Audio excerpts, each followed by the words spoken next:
Hi there. My name is David Batsoffen, and I host a travel blog called Travel and Things. And at the moment, to keep myself sane and to get to see friends, I'm doing a series called In Conversation With. And today I'm in conversation with deep fried man, Daniel Friedman. Daniel, how are you doing? Hi, David. Where does lockdown find you? At home. Which is where? Johannesburg, I'm assuming. Which is in Johannesburg. I'm not going to tell you my address. No. Just For in those case. who You have want, to be careful these days. for those who want to find him, Daniel lives at what now? Somewhere in Johannesburg. Somewhere in Joburg. I must just share, because of that, Daniel, years ago I was on a radio station and the first series of Survivor had just completed. But it had completed in America and the winner had been announced in the newspaper. It hadn't been shown, the final episode hadn't been shown on TV here in South Africa. I was on air that morning and I said, look, I'm going to tell you who the winner is. It's no surprise because it's in the paper, it's on TV, it's on the news. If you don't want to hear, turn off your radio.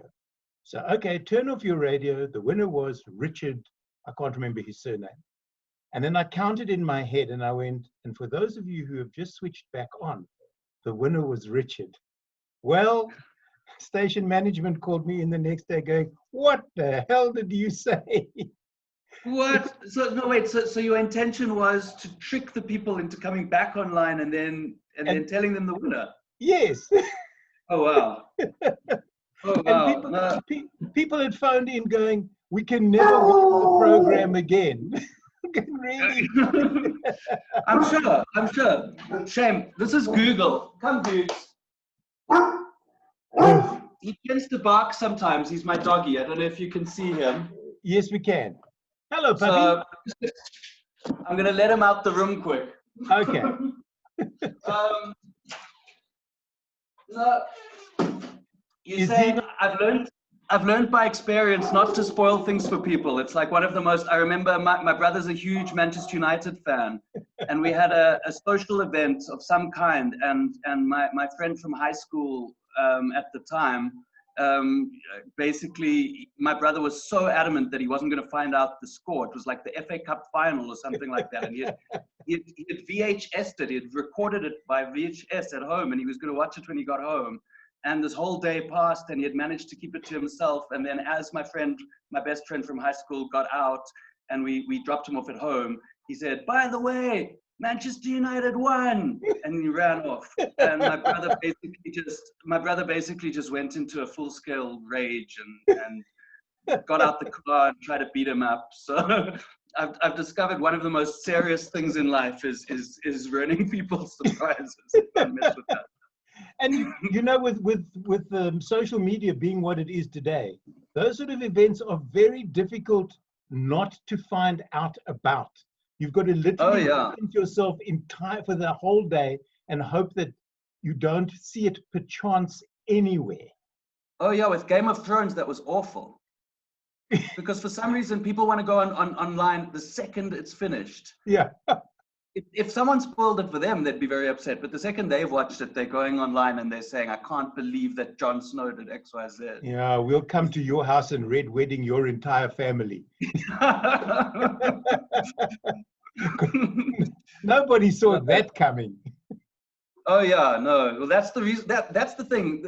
Game of Thrones only really works if no one spoils it for you. Kind of like its whole thing is just to surprise you. So yeah. Again, being on air one morning, it was the NFL football Super Bowl. And I'd also, like your brother, I'd recorded it on VHS to watch when I got back from my radio show, which is the early hours of the morning. Get back, and I think just before I watched the video, I just checked my email, and there was an email from a friend in America going, hey, what about the Broncos winning? Oh. Why? You must be the only person I've ever heard of in South Africa who follows American football. I don't anymore. I did. I found it fascinating. I didn't understand the game. I still don't. And I don't want to. People have offered to teach me what the game's all about. And I say, no, the mystery of how they play this thing is part of the charm. where So you go out of your way not to learn the rules of it, or no, there's no rules. All I know is that in an hour they only play for like 12 minutes, and the yeah, rest. that's the thing. It's like rugby meets netball, right? Because you stop the game a lot. Well, this So is it's it. like And rugby because people, yeah. and then you change the whole team. You know, if you go from offense to defense, and the whole team changes right before your very eyes. The What do you nice, mean, like instead of substituting one person, they substitute the whole team at once? the whole team, because they've got offensive and defensive sides. And then they bring on like the nice Buerter of their team, and all he does is kick for goals and then steps off again. Who knows? Oh, wow. It's really weird. Let's go back. Let's get back to where I wanted to be. A question I've asked a lot of people when I'm doing these interviews or these chats, Daniel, is talk to me about Daniel in matric. What did Daniel want to do when he left school? Sure. Daniel in matric was very directionless. I'm generally pretty directionless, but when I was a teenager, I was even more so. Daniel, when he left matric, to be perfectly honest, wanted to keep taking ecstasy and keep going to raves. Really? Yeah, that was the time that we were in life. That was, it was kind of like, it felt like, yeah, so we would go to these parties and we would take these drugs which make you stay up all night. Yeah. And then it would take you about 4 days to recover. And for that time, you're like a bit of a vampire. You just basically sleep during the day. and then the rest of the time there's weed. And that was my life. And then eventually, this was kind of matric. And then as matric ended, my mom was like, you have to do something. And I just literally didn't know what to do. I didn't have any sense of purpose. And a friend of mine happened to be going to Rhodes, and he said, hey, I'm going to Rhodes. So I said, okay, I'll go too. And that's how I ended up there. But I kind of had sort of vague rock star, ambitions, but in a very kind of high school way. Like I didn't, have any intention of following through on it or anything. I just had like an idea in my head that it would be nice to be a rock star. So what did you study at Rhodes? Aside from weed, ecstasy, and probably a lot of alcohol. So I started with journalism. As people do at Rhodes. As people do. And then I didn't get into second year journalism. So, but I came close. So I shouted really loudly and did everything I could and pushed until they let me into second year journalism. Right. And then after about 3 months of that, I dropped out anyway. And I ended up doing drama and philosophy. That's an interesting mix. Well, I mean, the drama department at Rhodes at the time, I don't know if it still is, but it was terrifying. It was like, it scarred me for life. I mean, it was just like a, complete like physical theater, dance, movement pieces. Like I remember watching pieces where like there was a whole cow carcass hung from the ceiling and then people dancing around it. And there was this thing they made us do called buto, where you have to like go on your hands and knees and become sort of animalistic. It's like some Japanese form of interpretive dance and you have to feel the emotion inside. And I just remember thinking like I would just have these moments of thinking, I can't actually believe that my parents have clubbed together money to pay for this. If they had any idea where their money was going. Don't you realize that you weren't at Rhodes? Eastern Cape is the head of the Satanists in Southern Africa. Probably part of a cult, Daniel. You it's probably part of a cult. They just told me. They just told me it was the drama department, and I believed them. Exactly. It would be very hard to tell the difference. But if you're saying now drama and philosophy, you can't get work in either of those fields currently. No, I know. Locked down. No, it was basically like a very expensive way of taking 3 gap years in a row. That's how I saw it. I wasn't like studying these things, thinking in the back of my head that I'd make an amazing career out of it one day. Yeah. So then, where did your light bulb moment come that you said, hang on a second, I have a guitar, I wanted to be a rock star, it's not going to happen, I've now done drama, maybe I can do stand-up? Yeah, sort of. I don't really do light bulb moments. so I just kind of. So what used to happen at Rhodes is I used to play guitar at Rhodes, and I used to do sort of satirical songs at Rhodes, but I also did serious songs. But the first song I ever did was basically called "You're So Boring."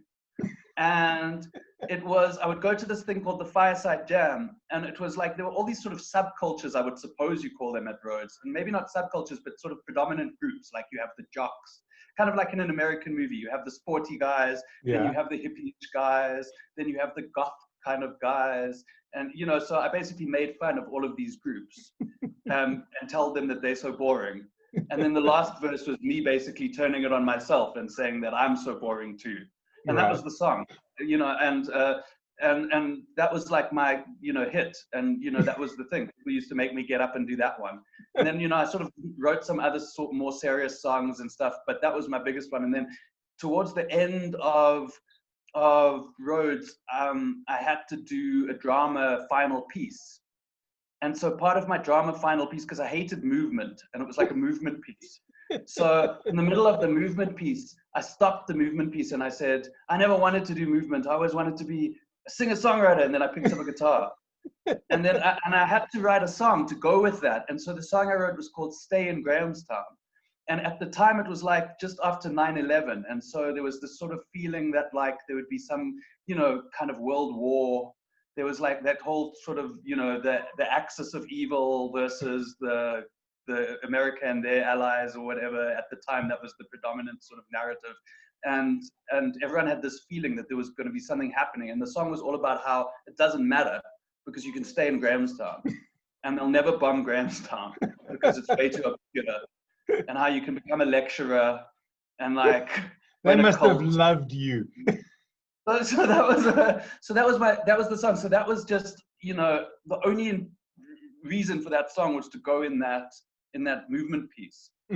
But then when I got back to Joburg, amid sort of, I don't know, depression and not knowing what I was going to do and waking up at 12 every day, which, I think is the experience of a lot of people in their early 20s, to be honest. I started writing songs, and then, I kept writing songs. And then, eventually I went to family members and extorted them for cash so that I could put these songs on an album, which I did. And so I just went to this guy called Willem Moller.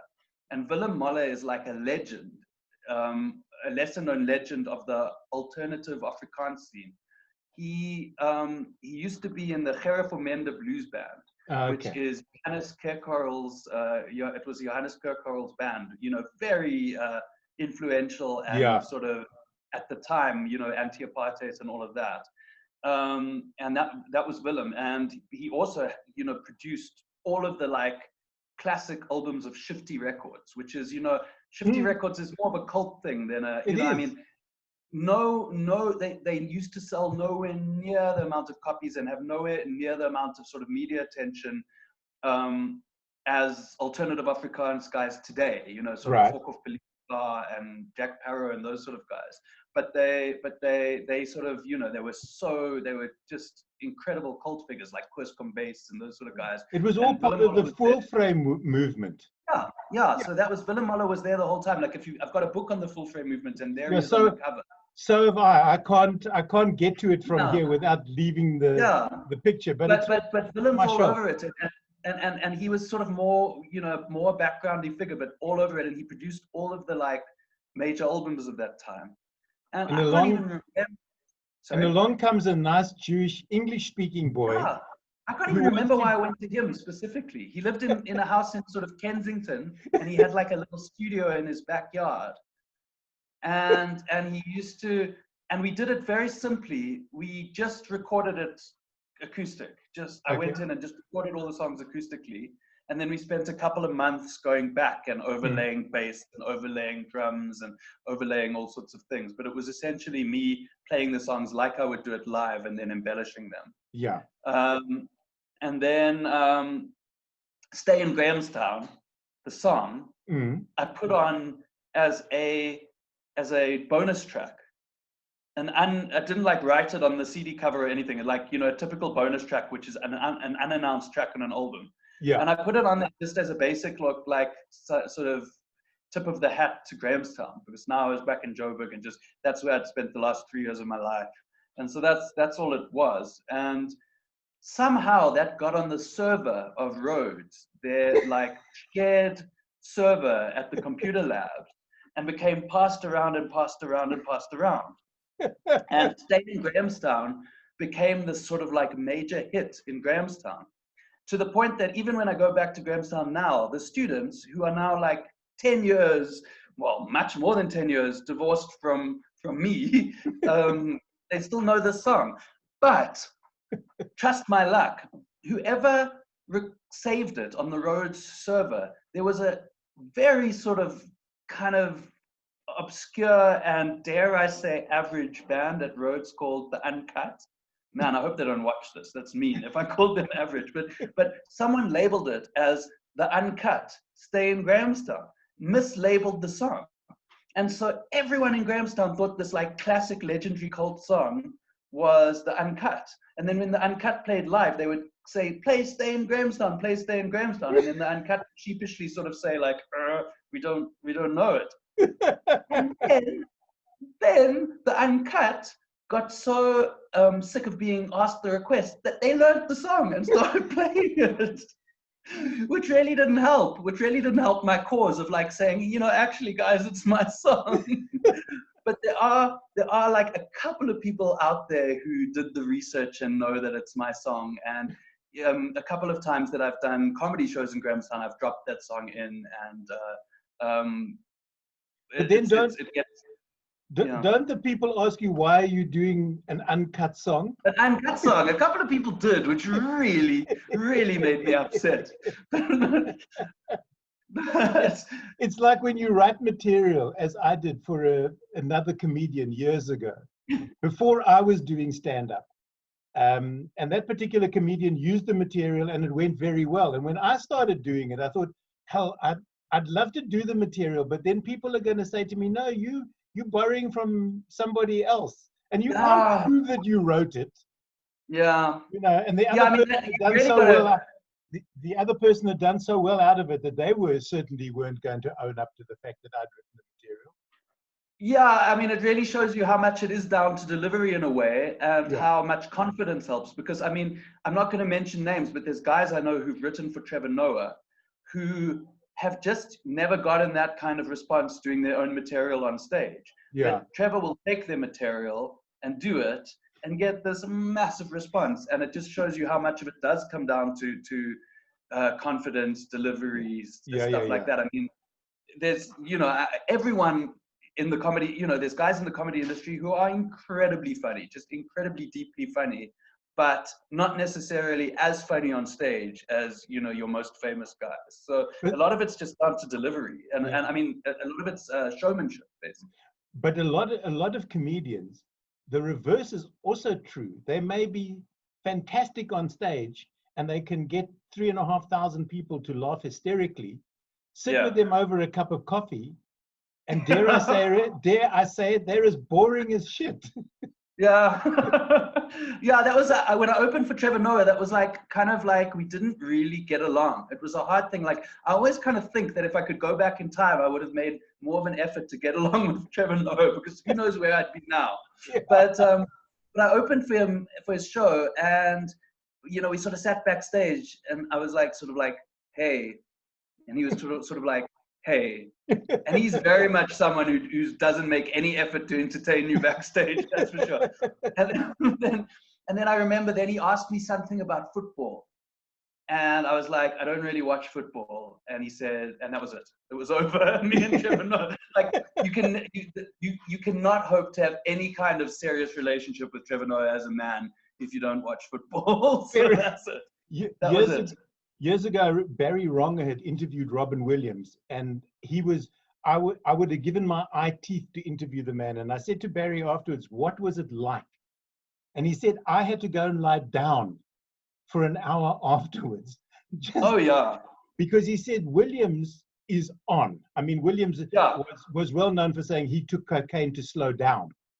Because you know, his record on the Michael Parkinson show was 12 minutes, and Parky hadn't asked him a question yet. He just came on and did a monologue. But it's a good example, because I've noticed that in the comedy scene in Joburg as well, is that, I mean, everywhere in the world, I think it is that you do get two kinds of comedy personalities. You get ones where it's very much an act, and then off stage they deadpan or normal, you know, and then you get ones who literally are all the time. It's who they are. And I would say the most direct equivalent to that in South Africa to Robin Williams is Mark Banks. If you've ever met Mark Banks is just insane off stage, arguably funnier than on stage. In fact, on stage is basically just him doing what he does off stage anyway. Exactly. You know, and he's just insane. When I started comedy many years ago, it was at the Punchline pub at the Civic. And I think the first evening I performed there were only 4 people in the audience, one of whom was Mark Banks. And when I stepped, you used to come on from backstage, and then when your set was finished, you just step off into the audience and go and sit down. And I stepped off the stage, and Mark was applauding, and I thought, I've made it. And as I walked past him, because he was a friend already, as I walked past him, he went, "You stepped off the stage so well, David."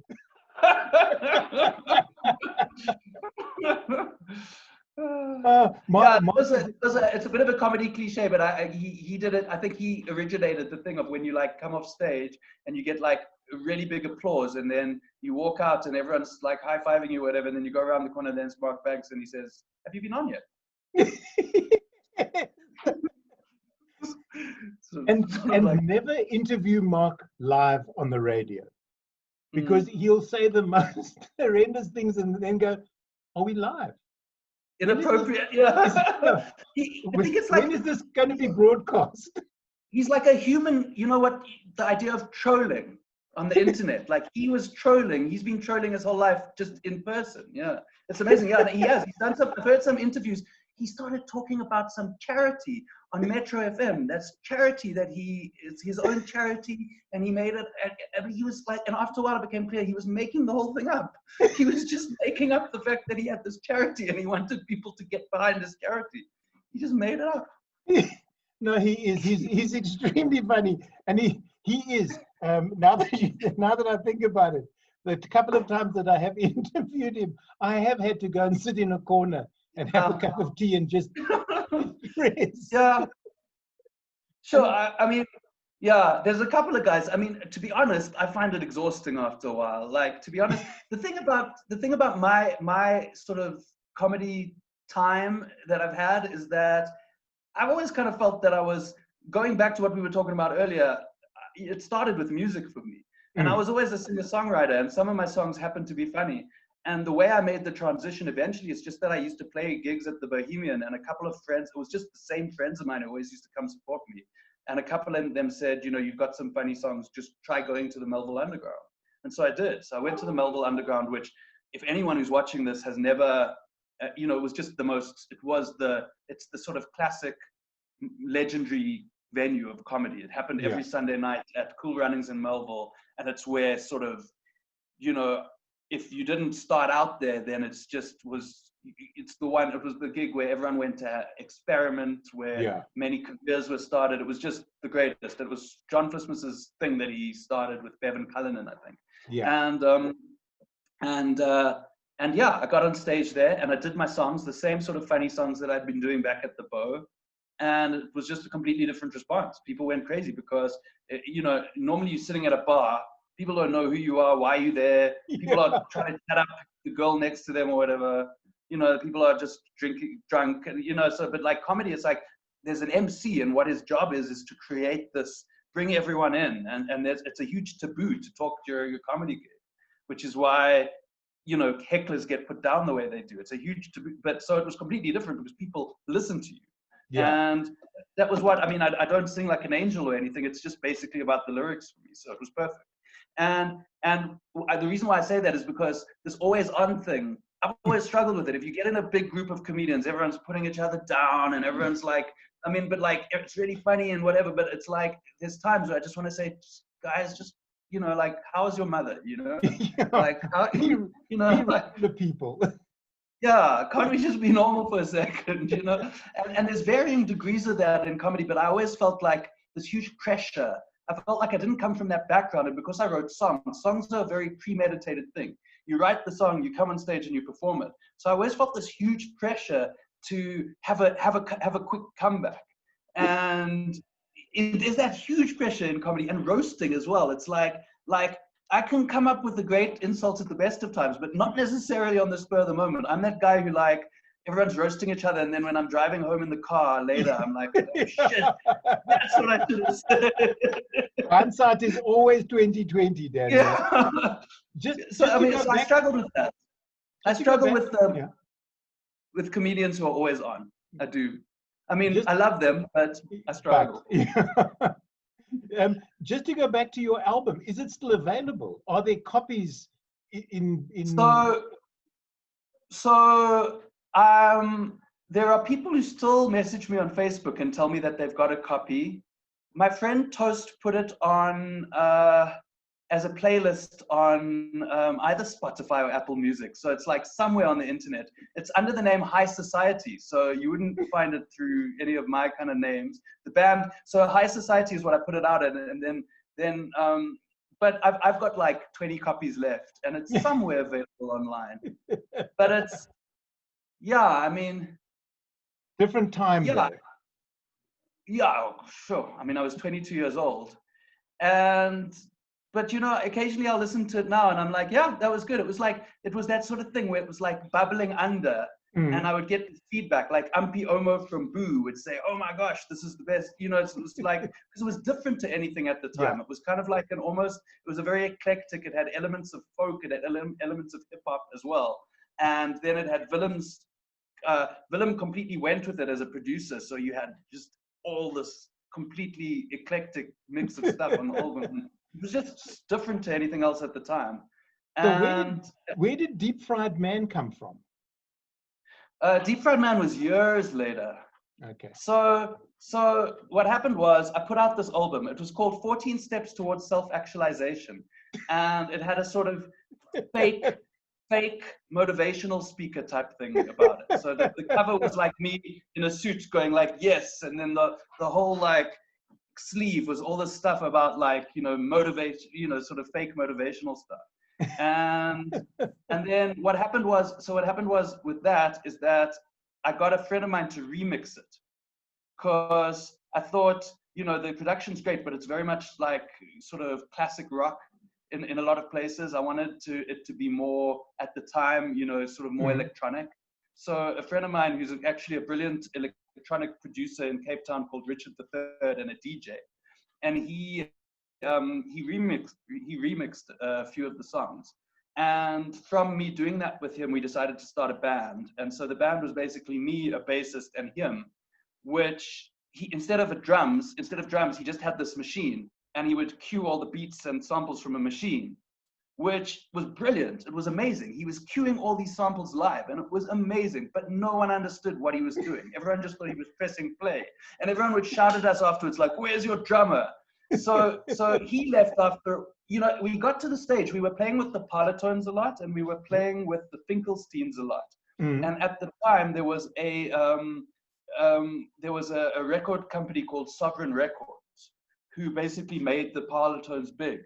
And they came to us and they said, we want to sign you as well. The guy said to me that he saw us as sort of like the South African Violent Femmes. I don't know why he thought of us as the South African Violent Femmes, but that was like where he was going with us. And he wanted to sign us, but he wanted to sort of make some changes. He wanted to like re-record the album, and he wanted us to change this and change that and whatever. And it was a no-brainer for me. I was like, I'll do whatever you want, make us famous. But the other two members of the band were resistant. I don't know why Dave Broido, the bassist, was resistant. I can't remember his reasons. They were intricate and weird. But the reasons for Richard were a lot simpler, which is that, you know, he didn't want to be in this sort of like rock scene. He was way more on the electronic side of things, and he wanted to play like his electronic music to people who understood it, and not constantly go to these rock gigs where he'd get off stage and people would be like, oh, that was good, but did you just press play? You know, like no one understood how much musicality and talent went into what he was doing. So it understood, and he wasn't really comfortable in that scene. That's sort of like, so that's why he said no to the sovereign thing, and that's when it all sort of split apart because so it split apart, this whole band. And then I kind of drifted into journalism somehow.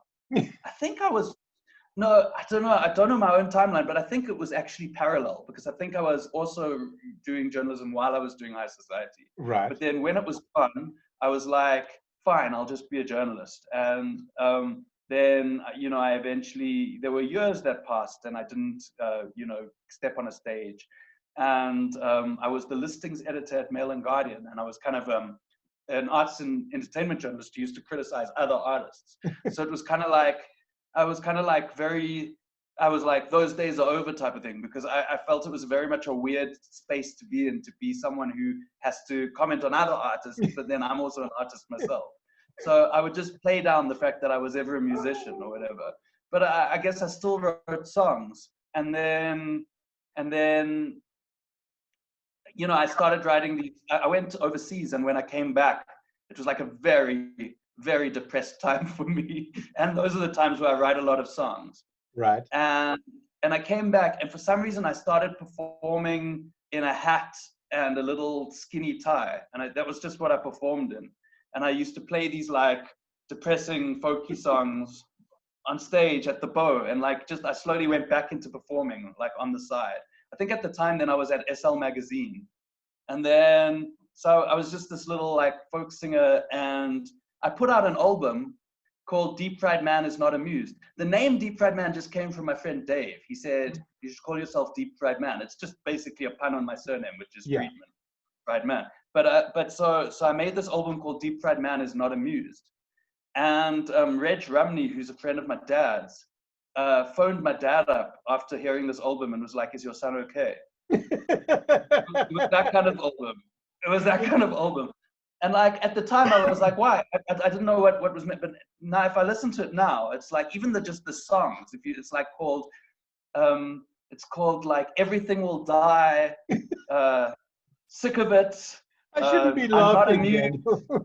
I'm not amused. It was just like this really depressing album. But it's not the kind of depressingness that you get from some musicians where it's like, for me, it's always a kind of like half funny depressiveness, like a sort of nihilistic. There's an element of just fuck it, So did the album come with a razor blade so that people listening can slit their wrists?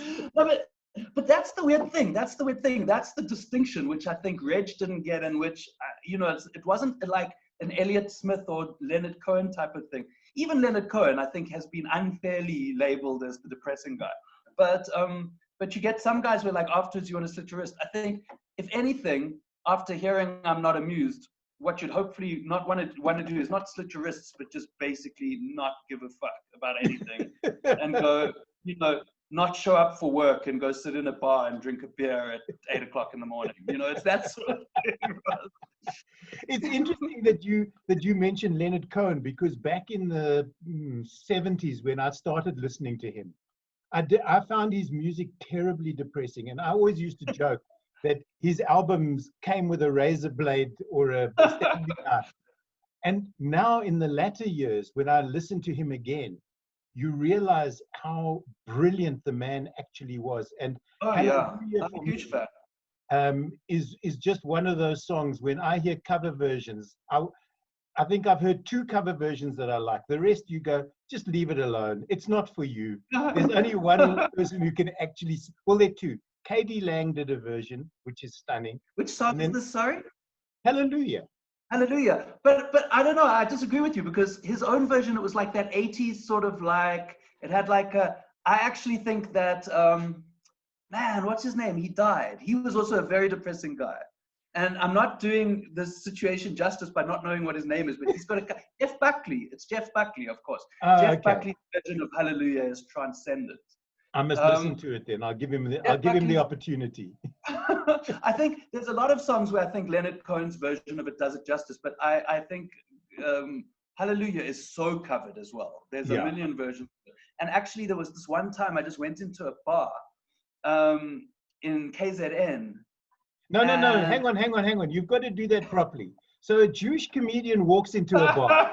Come on, set it up properly, Daniel. Must I well, be there's no writing your punchline. material? That's why I don't want to set it up. There's no punchline except to say there was like a kind of sort of gospelish black guy singing gospelish tinged folk songs.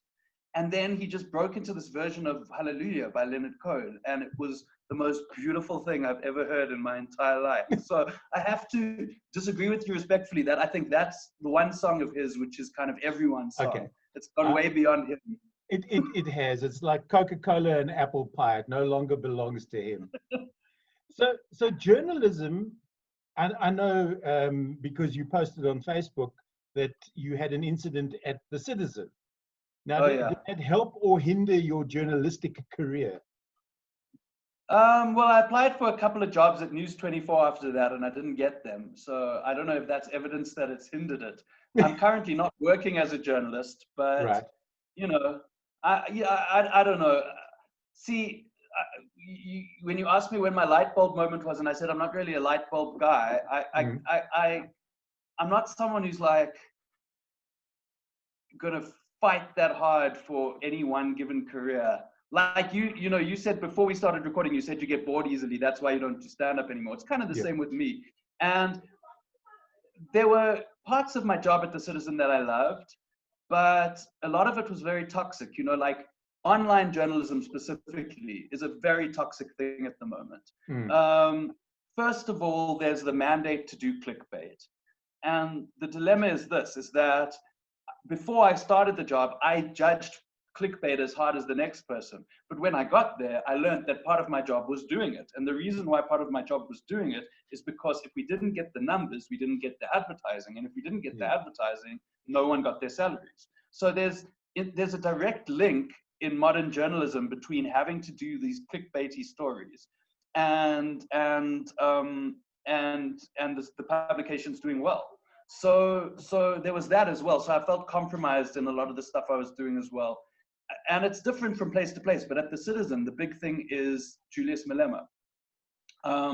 I was called in like the first week and I was told the stuff that people want to read is this. And there was a top 5. And I can't remember the exact top 5, but number 1 was Malema. And I don't know if that's still the case, but basically we learned that every time we put in a story about the latest thing that he had done, it would just do crazily well. And so it was a bit of a formula and you learn to do it. And I think I justified it at the time, but there would be times where we would, take, we'd take the most sort of provocative thing that he had said out of an entire speech and we'd amplify that. And then obviously we'd get a lot of people saying to us, you guys are part of the problem. And to be honest with you, maybe we were, I think maybe the justification for it is that, these things were said and people have a right to know and we can't brush it under the carpet. If someone's saying something, we need to say, and that was the justification that we used, whether it was Ernst Rutz saying something or Julius Malema or whoever it was doing it. And, but the flip side of that is, yes, it does create this sort of, there's this sort of angry, people are reading stuff specifically because they already have the narrative in their head that this person is like XYZ and now, oh gosh, he said something again, which completely reinforces what I already knew about him. So I go online and I write something really angry about it. And it's just this really toxic space, which I'm very glad not to be a part of anymore. It was also online journalism, so it's fast. Yeah.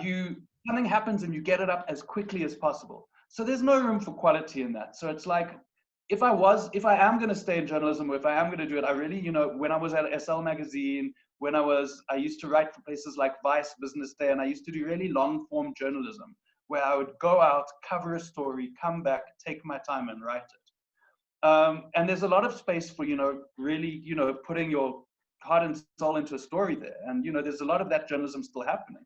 But when you're basically putting up 10 stories a day on anything that's just happened right now, whether it's someone getting killed or whether it's a constitutional court judgment, there's no room for there's no room for quality in that. It was just basically boom, boom, boom, boom, boom. So I guess I placated my ego at the time by saying, well, look at how prolific I am, because that was like, I would basically just sit there and try and just force out as many stories as possible over a short space of time. And I was quite proud of the fact that I, like, in the course of one day, I could do 10 stories, and which was a lot. But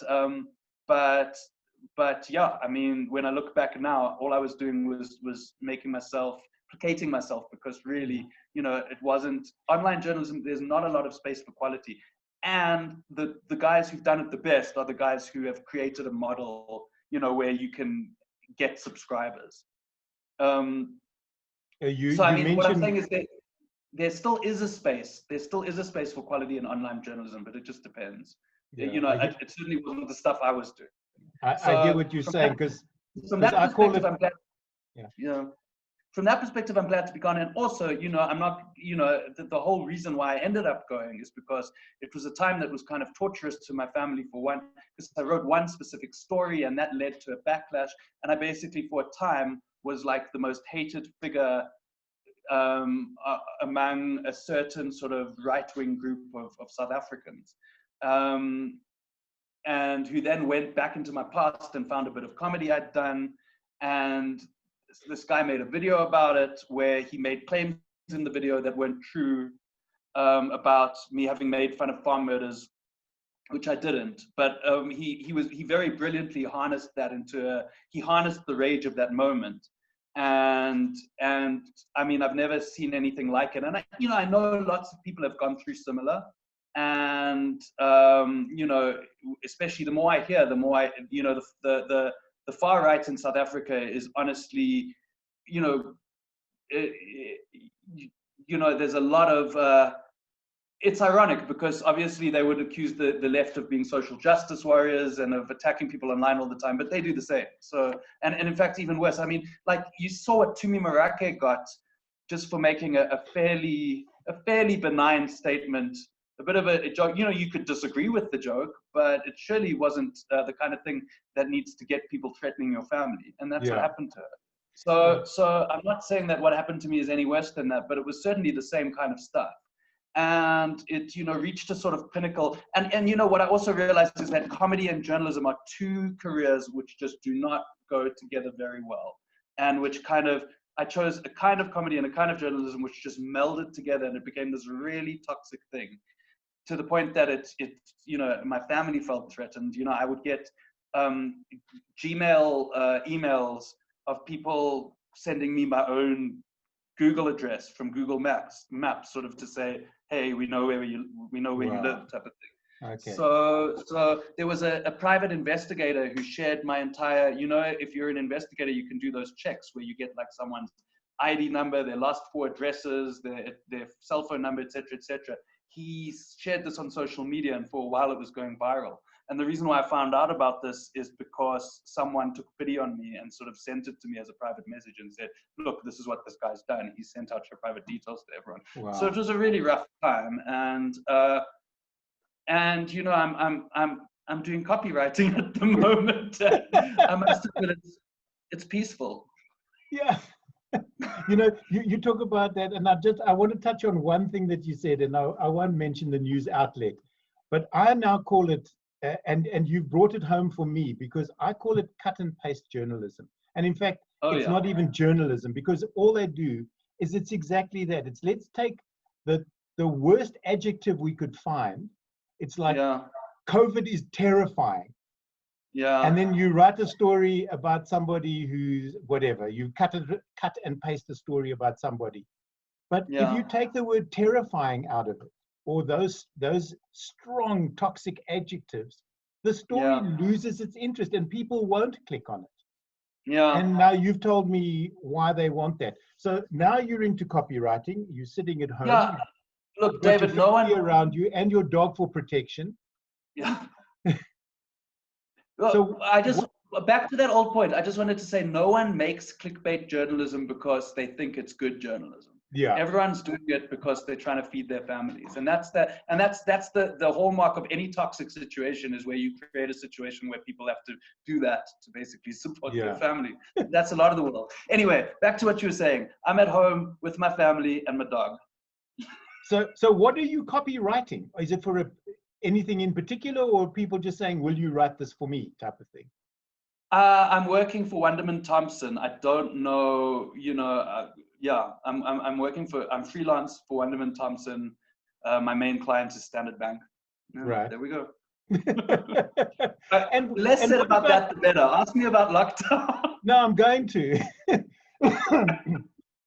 My next question was going to be, are we going to see online performances from Deep Fried Man, just to keep your guitar hand in and your writing skills going? I don't know. Look, I don't even know where I am at this point. I don't even know if Deep Fried Man is still a thing. The honest truth is that I was considering killing Deep Fried Man before this lockdown even happened. When I started going to the Citizen, when this whole thing with the right happened, it's, for a while, Ricky Gervais has this thing. He always says, it's fine to get hatred as a comedian, as long as you get more love than hate. Yeah. If you get more love than hate, but you get a lot of hate, that's a sign that you're doing the right thing. Because, you can't do anything of value in the world without upsetting some people.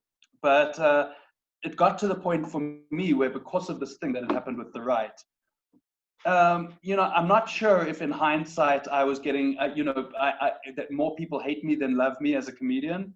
But at the time, that's certainly more of what was being expressed. Because, the people who support me and like me do not really feel galvanized to go sit there and post all day saying, "Hey, Deep Fried Man, we like you." Whereas the people who hated me at that time were honestly galvanized to spend all day. They thought I was something I wasn't, and I became a symbol for a whole sort of thing, which is, like farm murder denialism.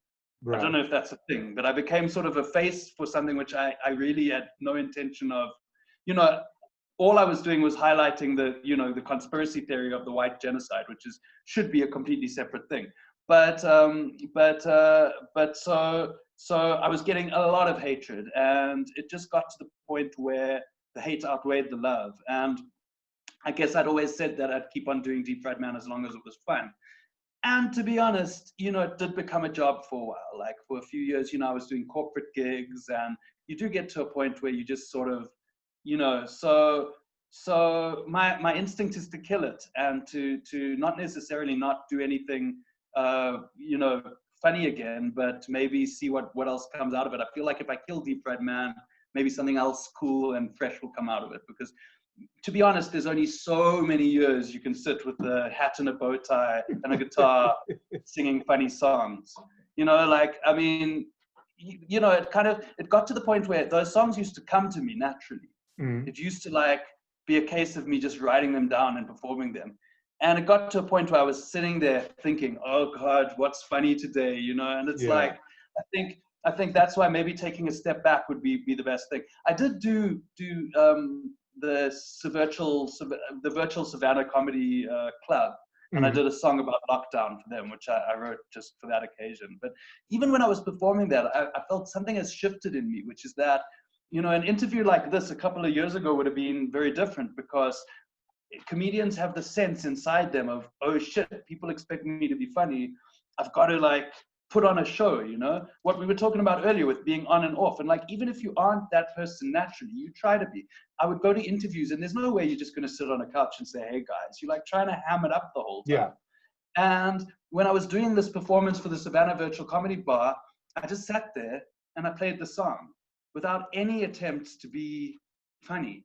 And it sort of felt liberating. And I kind of, felt like maybe that's what I feel, I'm almost 40, I've got kids, and I feel like I need to find a new sort of creative space and a new direction to go in, because, it doesn't feel real to me anymore, the whole Deep Fried Man. It's not it seems like I'm just trying to capture what I used to have because I can still get money from it, as opposed to, and that's a big sign that it's time to move on. Yeah. So I mean, it's weird because I've never like posted online like I'm retiring from comedy or anything like that. I don't want to do that because, you know, that first of all closes a door. On a more practical level, if someone offered me 20,000 Rand tomorrow to do something comedy related, I've got bills to pay, you know, so there's that as well. But there is you've got to leverage, you know, I've got to be honest with myself that Deep Fried Man is certainly not, he's not my future. And if anything, he's I think a character which was of a time. And that's something that no one really ever kind of got about Deep Fried Man, is it wasn't just me on stage. He was a bit of an alter ego. And yeah, and like all alter egos, you use him to say things that you can't say as Daniel Friedman. Yeah. I mean, he was a controversial character, and it's hard with all alter egos. There is that mix between you and the, you know, because I also have a way of saying the wrong thing, but that was, you know, the idea with Deep Fried Man is that he just really would push it. He really would push it. And in a way, I was very lucky to have gotten as much mainstream attention as I did, because there were, you know, parts of it where it was just straight cringe comedy, where basically it would just be completely cringeworthy on purpose, which is not a form of comedy which is that accessible.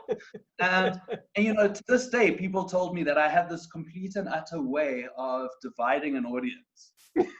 And I would always thought I did so well, because people would be laughing, people would be clapping, and then I'd get off stage and someone would say to me, "But did you see how upset that family at the back was?" You know, there would always be like, the people who didn't like it really didn't like it, because, you know, there was a confrontational aspect to it. It was a confrontational form of comedy, and also people at first thought I was something else because it wasn't packaged as controversial comedy. It was like this cute little, people thought I was David Kramer or something at first, you know? They thought it was like, because also at first I started out doing straight parodies. So I would just take a political song, and I mean, I would just take a famous song and make it political.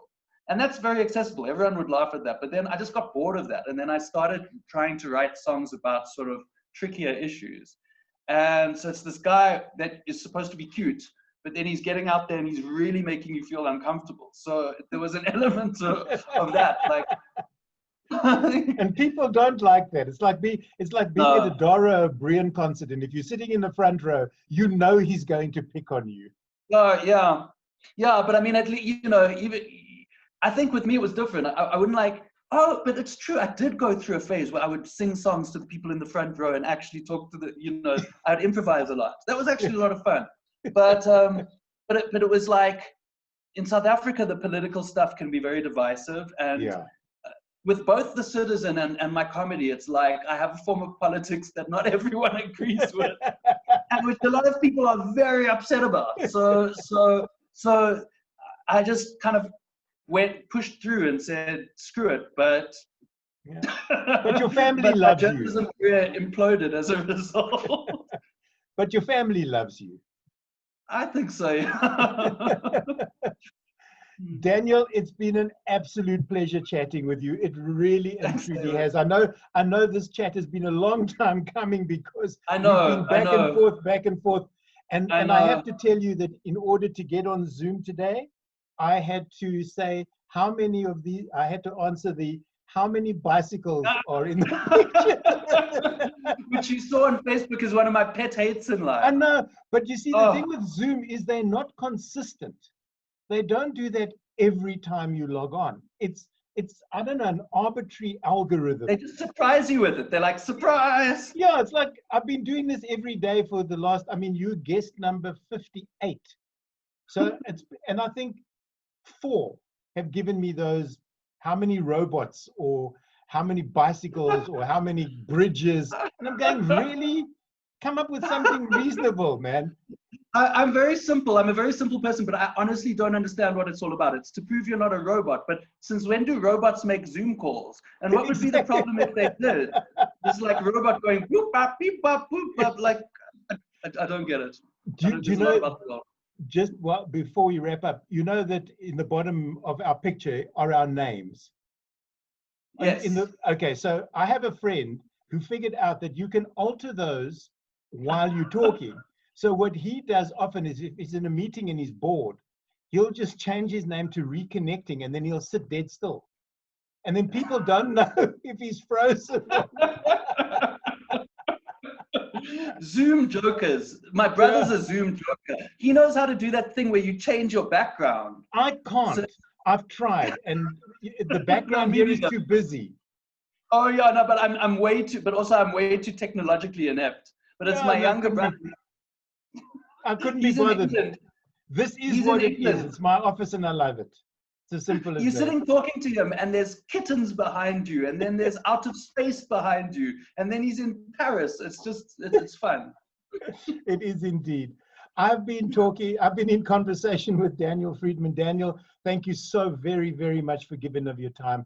It's been really great having this time with you and listening to your side of Deep Fried Man and your career to date. And I hope whatever the next incarnation for you is, and when it comes along, we'll hear about it, and we'll come and sit and shout and clap and listen to your songs again. Thanks, David.